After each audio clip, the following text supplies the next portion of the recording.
আর কোরবানির পশু তথা কোরবানির উটকে আল্লাহ সুবহানাহু ওয়া তাআলার পক্ষ থেকে তোমাদেরকে তৈরি করা হয়েছে শাইরুল্লাহ, আল্লাহর শরণাবলীর একটি অন্তর্ভুক্ত বিষয়। লাকুম ফিহা খায়র, আর তোমাদের জন্য এই জিনিসটাতে রয়েছে উত্তম, এটাতে রয়েছে কল্যাণমূলক বিষয়। এমনিভাবে আল্লাহ সুবহানাহু ওয়া তাআলা বললেন ফাসাল্লি লিরাব্বিকা ওয়ানহার, অতঃপর তোমরা সালাত আদায় করো, ওয়ানহার এবং নহর করো তথা কোরবানি করো।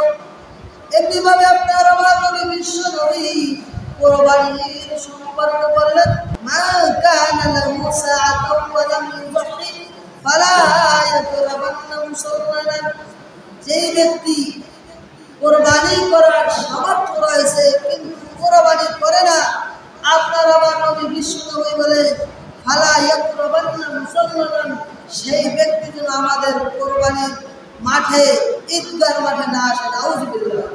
এজন্য কোরবানি করা দরকার কি দরকার নয়?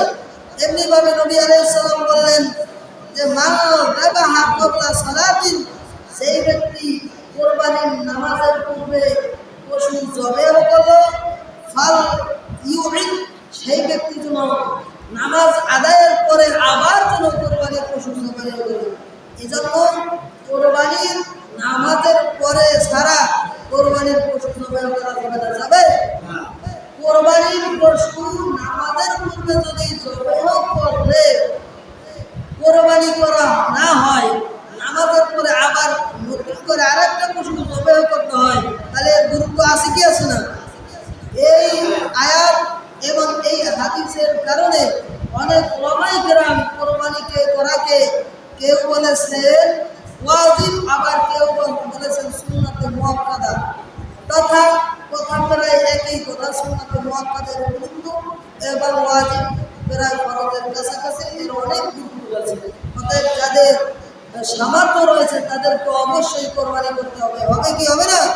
অবশ্যই কোরবানি করতে হবে।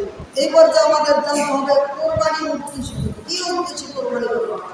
আল্লাহ সুবহানাহু ওয়া তাআলা কোরবানির উদ্দেশ্য সম্পর্কে বলেন লা ইয়ানালুল্লাহু লুহুমুহা ওয়ালা দিমাউহা ওয়ালাকিন ইয়ানালুহু তাকওয়া মিনকুম, আল্লাহর কাছে কোরবানির পশু রক্ত গোশত পৌঁছে না, ওয়ালাকিন ইয়ানালুহু তাকওয়া মিনকুম, আল্লাহর কাছে একমাত্র তোমাদের তাকওয়া পৌঁছে যায়।